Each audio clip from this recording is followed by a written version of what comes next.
नमस्कार, मैं मनु चौधरी और आप देख रहे हैं न्यूज लाइव। यूपी के गांव के लिए बड़ी खुशखबरी, 2028 तक हर घर पहुंचेगा नल से जल। उत्तर प्रदेश में हर घर नल से जल योजना पर बहुत तेजी से काम आगे बढ़ रहा है। जल जीवन मिशन 2.0 के तहत अब केंद्र और राज्य सरकार के बीच समझौता ज्ञापन को योगी आदित्यनाथ कैबिनेट ने मंजूरी प्रदान कर दी है। इसके बाद ये प्रपत्र केंद्र सरकार को भेजा जा रहा है, जिससे इस योजना को आगे बढ़ाने के लिए धनराशि का आवंटन हो सकेगा। केंद्र सरकार ने जल जीवन मिशन 2.0 के तहत योजना को दिसंबर 2028 तक बढ़ाया है। इसके लिए जारी नई गाइडलाइन में डिजिटल निगरानी, ग्राम पंचायतों की भागीदारी और जल आपूर्ति की टिकाऊ व्यवस्था बनानी है। ऐसे में माना जा रहा है कि अब 2028 तक पूरे प्रदेश में हर घर नल से जल पहुंचाने का काम पूर्ण हो जाएगा। उत्तर प्रदेश में बसने जा रहे 3 और शहर, योजना में बरेली, आगरा और प्रयागराज शामिल। उत्तर प्रदेश में तेजी से बढ़ती आबादी और शहरों पर बढ़ते दबाव के बीच राज्य सरकार अब और 3 शहर बसाने की तैयारी में है। इस योजना में आगरा, बरेली और प्रयागराज को शामिल किया गया है। राज्य सरकार ने इन तीनों शहरों के सुनियोजित विकास के लिए करोड़ों रुपए की वित्तीय सहायता मंजूर की है। इसके तहत सिर्फ नए आवासीय क्षेत्रों का विस्तार नहीं होगा, बल्कि ऐसे आधुनिक शहर बसाए जाएंगे जो भविष्य की जरूरतों को पूरा कर सकेंगे। इसमें बेहतर सड़क नेटवर्क, आधुनिक आवासीय सुविधाएं, रोजगार के अवसर, हरित क्षेत्र और नागरिक सुविधाओं का विशेष ध्यान रखा जाएगा। इसी उद्देश्य से मुख्यमंत्री शहरी विस्तारीकरण और नए शहर प्रोत्साहन योजना को आगे बढ़ाया जा रहा है। इस योजना का उद्देश्य तेजी से बढ़ती शहरी आबादी को बेहतर आवासीय और नागरिक सुविधाएं उपलब्ध कराना है। मेरठ और आसपास के विद्यार्थियों के लिए खुशखबरी, सीसीएसयू की लाइब्रेरी में मात्र 300 रुपए में करें पढ़ाई। मेरठ और आसपास के विद्यार्थियों के लिए अच्छी खबर है। चौधरी चरण सिंह विश्वविद्यालय कैंपस स्थित राजा महेंद्र प्रताप केंद्रीय पुस्तकालय में छात्र छात्राओं को महज 300 रुपए महीने की फीस पर आधुनिक सुविधाओं के बीच पढ़ाई का अवसर मिल रहा है। पुस्तकालय अध्यक्ष डॉक्टर जमाल अहमद सिद्दीकी के अनुसार सीसीएस यूनिवर्सिटी और इससे संबंध कॉलेज के छात्र छात्राओं के लिए यह सुविधा निःशुल्क है, जबकि बाहर के विद्यार्थियों को 300 रुपए महीना फीस देनी होगी। यह लाइब्रेरी हाईटेक और वातानुकूलित है।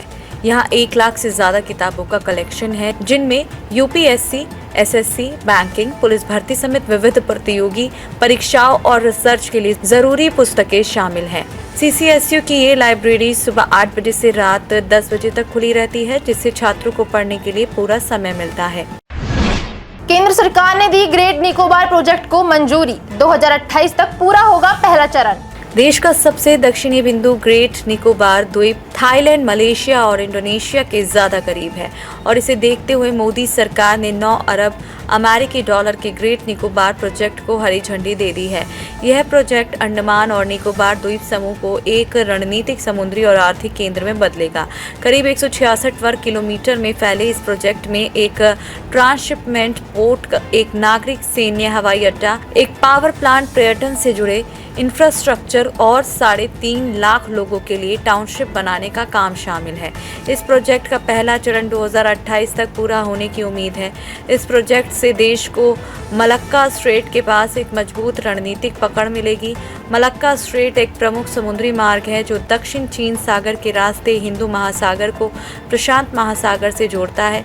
इस मार्ग से वैश्विक समुद्री व्यापार पर लगभग 25% और वैश्विक पेट्रोलियम प्रवाह का लगभग 30% हिस्सा गुजरता है। राज्यसभा में एनडीए की राह हो सकती है आसान, बंगाल में टीएमसी की टूट और तमिलनाडु में विजय की जीत से बदलेंगे समीकरण। राज्यसभा में एनडीए के लिए 2/3 बहुमत की राह आसान होती दिख रही है। हाल ही में आम आदमी पार्टी के राज्यसभा सांसदों के बीजेपी में शामिल होने, तमिलनाडु में थलापति विजय की पार्टी की जीत और पश्चिम बंगाल में टीएमसी में हुई टूट के बाद बदले समीकरणों से एनडीए को बड़ी मजबूती मिली है। वहीं तमिलनाडु में कांग्रेस के विजय के नेतृत्व वाली सरकार में शामिल होने के बाद डीएमके ने कांग्रेस से दूरी बना ली है।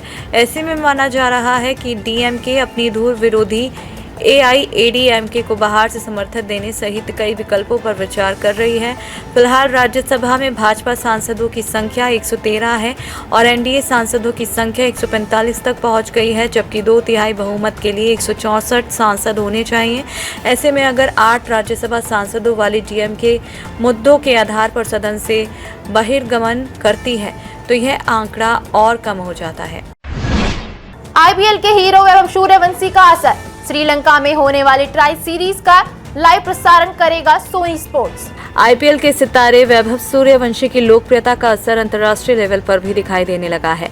इसे देखते हुए सोनी स्पोर्ट्स ने श्रीलंका में 9 जून से 21 जून तक होने वाली इंडिया ए, श्रीलंका ए और अफगानिस्तान ए त्रिकोणीय सीरीज का लाइव टेलीकास्ट करने का निर्णय लिया है। इस त्रिकोणीय टूर्नामेंट का सीधा प्रसारण सोनी स्पोर्ट्स नेटवर्क और सोनी लिवन पर किया जाएगा। श्रीलंका क्रिकेट के आधिकारिक ब्रॉडकास्ट पार्टनर होने के कारण सोनी के पास वहां आयोजित होने वाले क्रिकेट मुकाबलों के प्रसारण अधिकार हैं और इस टूर्नामेंट का फुल स्केल लाइव कवरेज किया जाएगा। वहीं इंडियाई की कप्तानी तिलक वर्मा कर रहे हैं, लेकिन टूर्नामेंट को लेकर सबसे ज्यादा चर्चा वैभव सूर्यवंशी की हो रही है। हाल ही में संपन्न हुए आईपीएल में वैभव सूर्यवंशी ने शानदार बल्लेबाजी करते हुए 776 रन बनाए और ऑरेंज कैप समेत 5 अवार्ड जीते हैं। भटकंडी के लोगों का इलाज करने आ रहे डॉक्टर प्रभात, 23 जून को प्राइम वीडियो पर होगी स्ट्रीमिंग। लोकप्रिय वेब सीरीज ग्राम चिकित्सालय का दूसरा सीजन आगामी 23 जून को आने वाला है। इसे प्राइम वीडियो पर देखा जा सकेगा। ग्राम चिकित्सालय के पहले सीजन की कामयाबी के बाद दूसरा सीजन भी दर्शकों को गांव की जिंदगी और वहां के सरकारी अस्पताल की कहानी दिखाएगा। ग्राम चिकित्सालय 2 की कहानी भटकंडी गांव के डॉक्टर प्रभात के आसपास घूमेगी, लेकिन इस बार डॉक्टर प्रभात के सामने पहले से ज्यादा चुनौतियां होंगी। डायरेक्टर ललितम तिवारी के अनुसार ग्राम चिकित्सालय 2 सिर्फ एक कॉमेडी ड्रामा नहीं है, बल्कि ग्रामीण भारत का असली चेहरा है। इसमें गांव के लोगों के रिश्ते, उनके संघर्ष और स्वास्थ्य सुविधाओं की कमी पूरी सच्चाई के साथ दिखाई गई है। ग्राम चिकित्सालय सीजन 2 में अमोल पराशर, विनय पाठक, आकांक्षा रंजन कपूर, आकाश मखीजा, आनंदेश्वर द्विवेदी, गरिमा, विक्रांत सिंह और दिनेश लाल यादव प्रमुख भूमिकाओं में नजर आएंगे। इस सीरीज की कहानी वैभव सुमन और श्रेया श्रीवास्तव ने लिखी है। आज के लिए बस इतना ही। कल फिर मिलेंगे देश दुनिया की नई जानकारियों के साथ। तब तक के लिए देखते रहिए और सब्सक्राइब करिए IIMD मीडिया।